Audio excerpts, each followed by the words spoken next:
कोपरगांव नाम के एक छोटे से गांव में एक किसान परिवार रहता। उस घर में पिता दीनानाथ, माँ शारदा देवी, उनका बेटा संजय और बहू कविता रहते।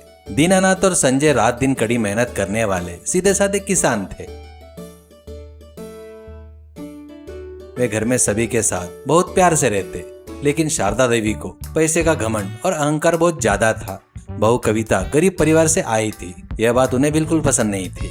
कविता को हमेशा नीचा दिखाकर बात करना, खाना अच्छा नहीं बना है कहकर कमियां निकालना और भला बुरा कहना शारदा देवी की रोज की आदत थी।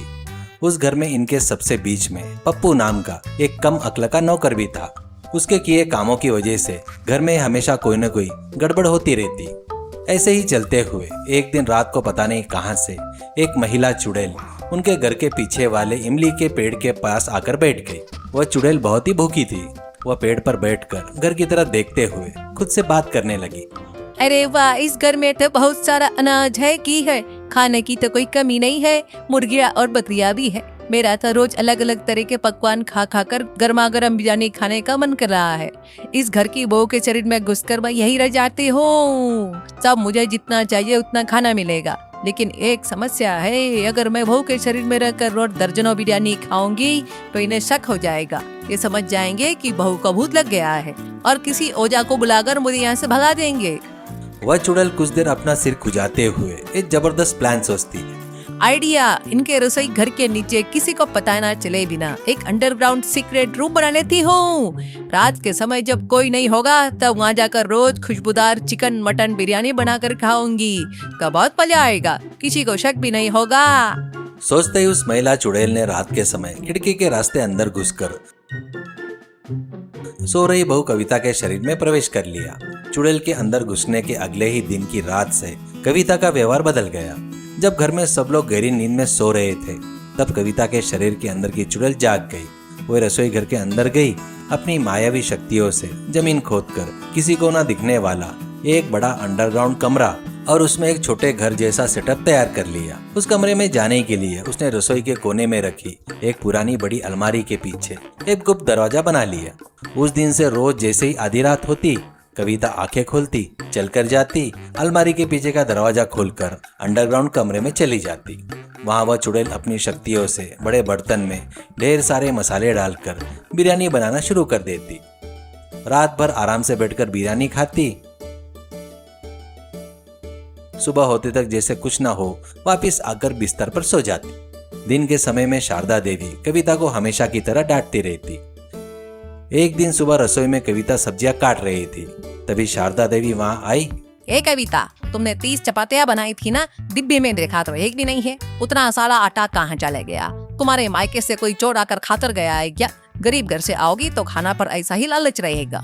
नहीं सासू माँ जी, मैंने सच में 30 चपातियाँ बनाकर डब्बे में रखी थी, मुझे कुछ भी नहीं पता। शारदा माँ जी, कविता अम्मा जी कह रही है वो सच्ची हो सकता है। आजकल रात के समय हमारी रसोई में चूहे सीधी कढ़ाई घुमा रहे हैं, वैसे टंग टंग की आवाजें आ रही है। वे चूहे ही चपातियाँ खा रहे होंगे माँ जी।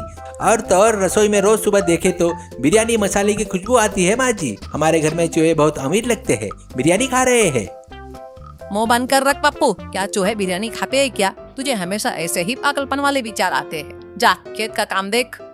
हाँ माँ, पप्पू की बात पर थोड़ा सा सोचना चाहिए। आजकल कविता सुबह उठते ही बहुत थकी हुई लगती है। उसका चेहरा भी काला धुएं से भरा हुआ दिखता है। क्यों कविता, रात को नींद नहीं आती क्या? मुझे रात को नींद तो अच्छी आती है संजय, लेकिन सुबह उठते ही मेरे पूरे बदन में दर्द रहता है। हाथों में कोयला लगा हुआ सा महसूस होता है। मुझे कुछ समझ में नहीं आ रहा है। पता नहीं शारदा, बहू को बेकार में मत डांटो। बेचारी रोज मेहनत करती है, शायद कोई हेल्थ प्रॉब्लम हो सकती है। डॉक्टर को दिखाते हैं। आप सब उसी का साथ दीजिए, इस घर में मेरी बात की तो कोई कीमत ही नहीं है। इस तरह कुछ दिन बीत गए। एक दिन रात को पप्पू को बहुत प्यास लगी और वह नींद से जाग गया। वो रसोई में पानी पीने के लिए आ रहा था, तभी अलमारी के पीछे से रोशनी और साथ में कढ़ाई घुमाने की आवाजें और खुशबूदार बिरयानी की महक आई। पप्पू डरते डरते धीरे से अलमारी के पीछे गुप्त दरवाजे के पीछे के छेद से नीचे झांक कर देखता है तो वहाँ पर कविता एक बड़ी कढ़ाई के सामने बैठी हुई बड़े बड़े टुकड़े मुंह में डालते हुए राक्षसों की तरह बिरयानी खा रही थी। उसकी आंखें लाल चमक रही थी। अरे बाप रे, कविता माँ जी नीचे बैठकर इतनी बड़ी बिरयानी खा रही है। उनकी आंखें लाइटों की तरह चमक रही है। ये पक्का चुड़ैल है रे बाप, मैं तो मर गया। पप्पू डर के मारे जोर से चिल्लाते हुए हॉल की तरफ भागा और नीचे गिर पड़ा। उस आवाज को सुनकर दीनानाथ, शारदा देवी, संजय सब लाइट ऑन करके भागे आए।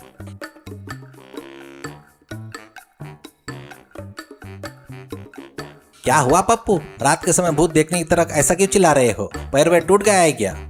संजय बाबूजी, पैर नहीं टूटा, मेरा दिल टूट गया है सर। हमारे घर में चुड़ैल है, वो कहीं और नहीं, हमारी रसोई घर के नीचे घर बनाकर बिरयानी पकाकर खा रही है। वो और कोई नहीं, हमारी कविता अम्मा जी है। उनकी आंखें देखे तो टार्च लाइट जैसी की तरह चमक रही है सर। अरे पप्पू, नींद में कोई सपना देख रहा है क्या? मेरी बहू कमरे में सो रही है, रसोई के नीचे क्या घर होता है क्या रे पागल? यकीन नहीं हो रहा है तो आइए माँ जी, आप खुद देख लीजिए, पूरे रसोई में बिरयानी की खुशबू आ रही है। सब लोग मिलकर रसोई के अंदर गए। सचमुच वहाँ बिरयानी की सौंग खुशबू आ रही थी। पप्पू ने अलमारी को एक तरफ हटाकर वहाँ गुप्त दरवाजा दिखाया। संजय ने टॉर्च लाइट जलाई, सब नीचे आए। वहाँ पर अंडरग्राउंड घर देखकर सब हैरान रह गए। उन्हें देखकर कविता नीचे से धीरे धीरे हवा में तैरते हुए ऊपर आई। उनके चारों तरफ धुआं आ रहा था। हाथ में एक बड़ी बिरयानी की करची, उसकी आवाज बहुत भयानक हो चुकी थी। कौन है रे तुम जिसने बिरयानी खाते समय डिस्टर्ब किया? आज तुम में से किसी को नहीं छोड़ूंगी। मेरी रसोई में तुम लोग आओगे क्या? उसका रूप देखकर शारदा देवी डर के मारे दीनानाथ के पीछे छिप गई। दीनानाथ बेडशीट ओढ़कर कांपने लगा। अरे बाप रे, चुड़ैल! संजय, तुम्हारी पत्नी को चुड़ैल ने पकड़ लिया रे बच्चा। हाँ कविता, ये क्या है? नीचे बिरयानी बनाना क्या है? तुम चुड़ैल हो क्या? मैं कविता नहीं हूँ, कविता की बॉडी में रहने वाली बिरयानी चुड़ैल हूँ। तभी से यहाँ से चले जाओ, नहीं तो सबको बिरयानी में पीस की तरह चबा जाऊंगी। अरे बाप रे, मुझे चिकन का पीस मत बनाकर खाइए चुड़ैल जी, मैं बहुत दुबला पतला हूँ, टेस्ट बिल्कुल अच्छा नहीं होगा। तीनों डर के मारे कमरे से बाहर भागे और दरवाजा लॉक कर दिया। अगले दिन सुबह संजय गांव के सबसे प्रसिद्ध ओझा बाबा भैरव के पास गए। वह ओझा बड़े बड़े नींबू, तावीज, एक बड़ा डंडा लेकर घर आए। उसके पीछे पप्पू एक बड़ा खाली डब्बा लेकर आ रहा था। बाबा जी संभल कर, उस चुड़ैल के हाथ में बड़ी करची है, उससे मारेगी तो आपका सिर फूट जाएगा। बाबा भैरव ने रसोई का दरवाजा खोला और अंदर गए। अंडरग्राउंड से कविता तैरते हुए बाहर आई।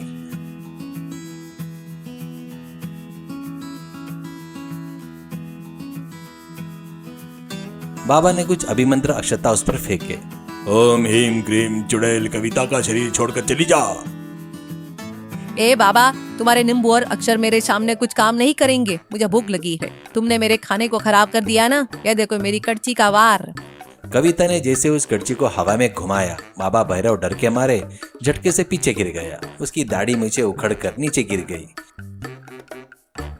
अरे रे, बाबा की दाढ़ी मुझे तो डुप्लीकेट है सर। चुड़ैल जी की मार से बाबा जी का सारा पावर उड़ गया। बाबा भैरवनाथ उठकर खड़े हुए। ए चुड़ैल, मार मत प्लीज, मैं बहुत गरीब हो जा वाला हूँ। असल में तुम कविता के शरीर में क्यों आई हो? क्या तुम्हें क्या चाहिए मैं दिलाऊंगा।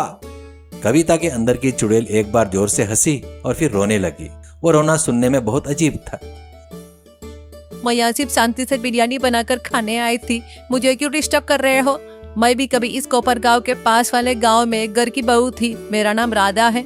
मेरी सासू जी भी इस तरह शारदा देवी की तरह बहुत क्रूर थी। वे मुझे रोज पैसे नहीं लाने के लिए, खाना ठीक से नहीं बनाने के लिए बराबुला कहती।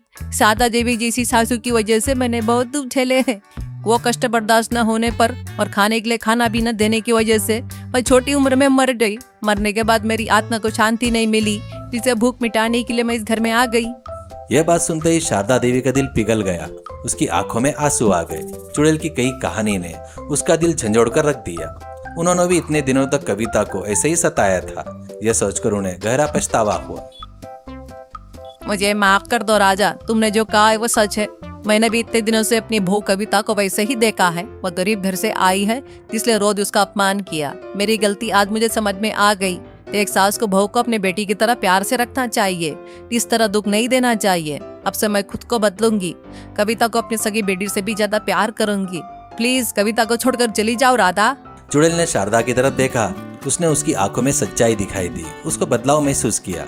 शारदा देवी, तुम्हें सच में अपनी गलती समझ में आ गई। मेरे जैसा तो किसी और बहू को ना मिलना चाहिए। तुमने कविता का अच्छे से ख्याल रखने का वादा किया है, इसलिए मैं इस शरीर को छोड़कर जा रही हूँ। लेकिन जाने से पहले मेरी एक छोटी सी ख्वाहिश है। बताओ राधा, क्या है? हम जरूर पूरी करेंगे। नीचे अंडरग्राउंड में मैंने जो मटन बिरयानी बनाई है ना, वो बहुत सारी है। उसे वेस्ट किए बिना तुम सब बैठकर पेट भर कर खाओ, तभी मेरी आत्मा को शांति मिलेगी। जरूर खाएंगे चुड़ैल जी, बिरयानी वेस्ट करना तो हमें बिल्कुल पसंद नहीं। कविता के शरीर से एक सफेद धुआं जैसा आकार बाहर निकला और खिड़की के रास्ते से चला गया। कविता अचानक बेहोश होकर नीचे गिरने ही वाली थी। संजय ने उसे संभाल लिया। कुछ देर बाद कविता ने आंखें खोली। संजय, सासू माँ जी क्या हुआ? मैं रसोई में क्यों हूँ? मेरा सिर बहुत दर्द कर रहा है। शारदा देवी ने कविता को गले लगा लिया और रोने लगी। कविता, मुझे माफ कर दो बेटा, इतने दिनों तक मैंने तुझे बहुत दुख दिया। अब से मैं तुझे अपनी पलकों पर बिठाकर रखूंगी। तू मेरी बेटी है बेटा। कविता ने हैरान होकर सासू जी की तरफ देखा और खुशी से मुस्कुरा दी। उसके बाद सब मिलकर रसोई के नीचे अंडरग्राउंड कमरे में गए। वहां चुड़ैल की बनी हुई बड़े बर्तनों की बिरयानी ऊपर ले आए। बाबा भैरव के साथ मिलकर सबने मिलकर गर्मा गर्म बिरयानी प्लेटों में निकाल कर मजे से खाई। वाह, भले ही चुड़ैल हो लेकिन बिरयानी वर्ल्ड क्लास बनाई है। ये टेस्ट तो मैं अपनी जिंदगी में कभी नहीं भूल सकता।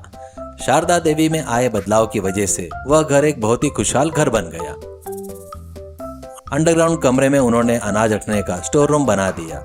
सास बहू दोनों मिलकर प्यार से रहने लगे और खुशी खुशी जीवन बिताने लगे। सीख, अहंकार और पैसे के घमंड में आकर दूसरों को, खासकर घर की बहू को नीचा दिखाकर दुख नहीं देना चाहिए। बहू को जब बेटी की तरह प्यार से देखा जाता है तभी वह घर स्वर्ग बनता है। इंसानियत के साथ आया बदलाव ही जीवन का सच्चा बदलाव है।